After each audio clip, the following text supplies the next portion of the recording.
प्रिय students, welcome to Tapti study classes. तो आज के इस वीडियो में हम क्लास 12th फिजिक्स का half yearly question paper full solution यहाँ पर हम देखने वाले हैं। ठीक है, मैं आपको complete solution class 12th physics का बताने वाली हूँ। तो वीडियोस को लाइक कीजिएगा। फर्स्ट टाइम यदि चैनल पे नए आए हो तो प्लीज़ सब्सक्राइब कीजिए और आने वाले ऐसे वीडियोज़ के लिए चैनल को सब्सक्राइब कर लीजिए। तो अपने अपने आंसर की आप मैच कर सकते हो, आपके कितने मार्क्स बनेंगे ऑब्जेक्टिव क्वेश्चन से आपको मिलान करना है। ठीक है, इसके साथ ही आप आंसर की पीडीएफ भी डाउनलोड कर सकते हो। गूगल पर आपको आना है, गूगल पर टाइप करना है arfindia.com। ठीक है, सो arfindia.com टाइप करने के बाद में अपनी क्लास 12th फिजिक्स आंसर की लिख सकते हो। उसके बाद में जो है आपके आंसर की यहाँ पर अपलोड हो जाएगी, आप डाउनलोड कर सकते हैं आसानी से। लिंक पर क्लिक करना है। ठीक है, सो हम स्टार्ट करते हैं क्वेश्चन नंबर फर्स्ट से। इसमें आपको ऑब्जेक्टिव क्वेश्चंस भी पूछे गए थे।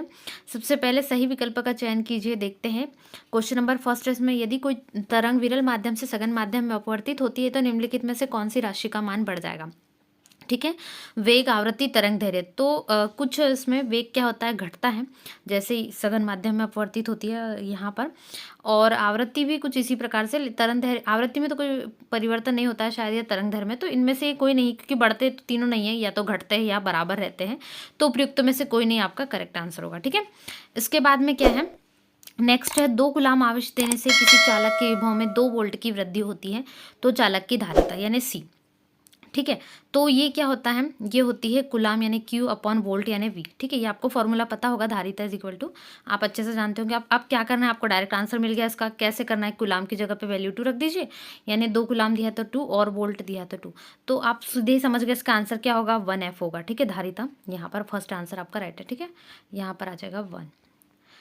इसके बाद है विद्युत सेल। ये तो बहुत इजी है, विद्युत सेल विद्युत धारा का ही स्रोत होता है। ठीक है, तो थर्ड आंसर राइट है विद्युत धारा का। इसके बाद है फोर्थ है, इसमें जो नंबरिंग है ये गड़बड़ है, फोर्थ है। ठीक है, विद्युत चुंबकीय तरंगों की उत्पत्ति का कारण है त्वरित आवेश। ठीक है, जो त्वरित आवेश इसको मिलता है उसी से इसकी उत्पत्ति होती है, विद्युत चुंबकीय तरंगों की। इसके बाद में है कांच के किसी अवतल लेंस को जल में डुबोने पर क्या होगा, लेंस जो है उसकी फोकस दूरी बढ़ जाएगी। किसकी, लेंस की। ठीक है, जैसे हम लेंस को डुबाएंगे थोड़ी सी फोकस दूरी में इसका डिफरेंस पड़ेगा, तो ये फोकस दूरी इसकी बढ़ जाएगी। इसके बाद नेक्स्ट क्वेश्चन है, किसी विद्युत द्विध्रुव के केंद्र से दूरी r पर विद्युत विभव अनुक्रमानुपाती होता है। ठीक है, तो ये एक बार मैच करना, अगर आपको ऐसा लगे तो इसको फिर भी 1/r² होना चाहिए, आप इसको एक बार मैच करना। ठीक है, आपने क्या लगाया। और नेक्स्ट है, और साथ ही में आप आंसर की को मैच करने के बाद में अपने नंबर जरूर कमेंट कीजिएगा, आपके कितने मार्क्स आ रहे हैं, पेपर कैसा गया। ठीक है, फोटान का विराम द्रव्यमान कितना होता है, 0 होता है। ठीक है, 0 करेक्ट आंसर है। इसके बाद है अंधेरे में फोटोग्राफी के लिए कौन सी तरंगों का उपयोग किया जाता है। तो अंधेरे में जो फोटोग्राफी होती है आप सभी जानते होंगे, तो उसके लिए वैद्युत चुंबकीय तरंगों का उपयोग किया जाता है। ठीक है, प्रत्यावर्ती धारा मापने के उपकरण धारा के खालिस्तान प्रभाव, ऊष्मीय प्रभाव पर आधारित होते हैं।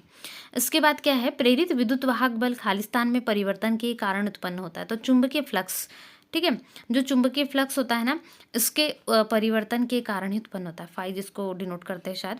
इसके बाद है तरंग संचरण के दौरान समान कला में दोलन करते बिंदुओं के पथ को तरंगाग्र कहते हैं। ठीक है, क्या कहते हैं, तरंगाग्र। किसी चालक के भीतर स्थित विद्युत क्षेत्र क्या होता है, 0, यानी फर्स्ट आंसर भी 0, लास्ट भी 0, रिक्त स्थान का यानी फिल इन द ब्लैंक्स का। ठीक है, इसके बाद मैच द पेयर देखते हैं, जो कि है सही जोड़ी मिलाकर लिखिए।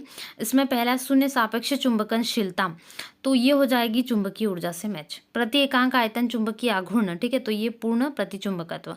और प्रति एकांक क्षेत्रफल चुंबकीय फ्लक्स, तो ये हो जाएगा चुंबकन यानी एम। विद्युत धारा या एक्स क्षेत्रफल, ठीक है, ये फोर्थ है, यहाँ पर भी नंबरिंग अगेन गलत है, बहुत जगह मिस्टेक है। ठीक है, तो ये नंबर में ही है, आपको समझ आ जाएगा।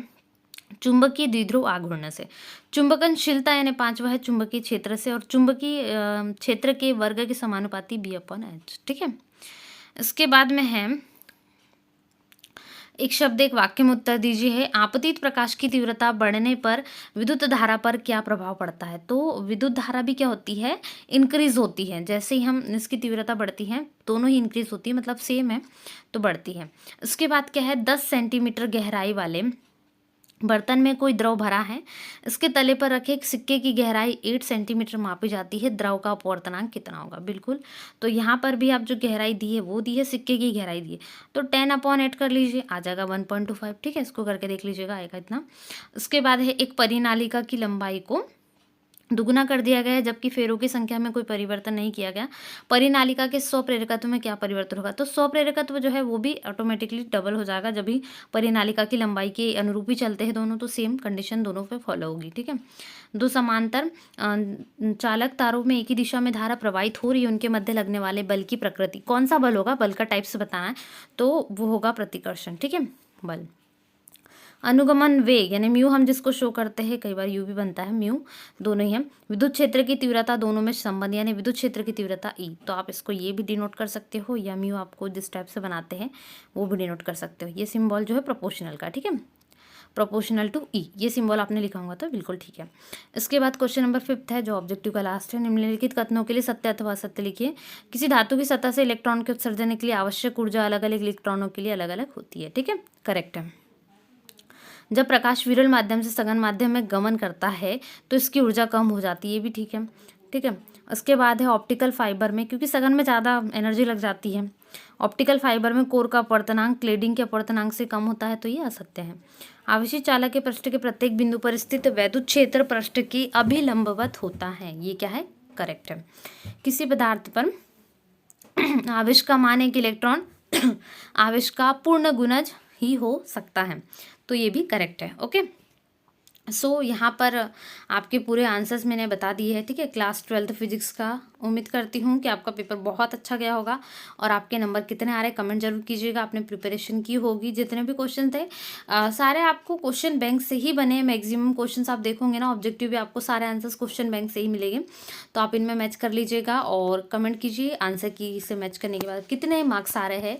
और साथ ही नेक्स्ट पेपर के सॉल्यूशन भी हम इसी प्रकार से देखेंगे, तो चैनल सब्सक्राइब कर लीजिए, वीडियो को लाइक कर लीजिए। सो मिलते हैं नए वीडियो में। Thanks for watching.